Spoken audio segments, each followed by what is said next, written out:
మనిషి మనిషి నోర్వలేని మాయలోకము, శూన్యలోకము, మాటలతో గాయపరిచే క్రూరలోకము, అంధకారలోకము.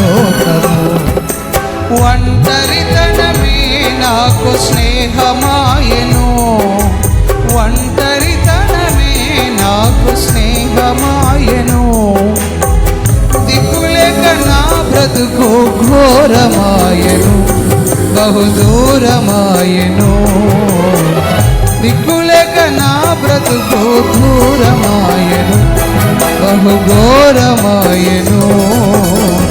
గుండె చెదరిన వారిని, గుండె చెదరిన వారిని ఆదరించే దేవుడా, గూడు చెదరిన పక్షుల చేరదీసె నాథుడా.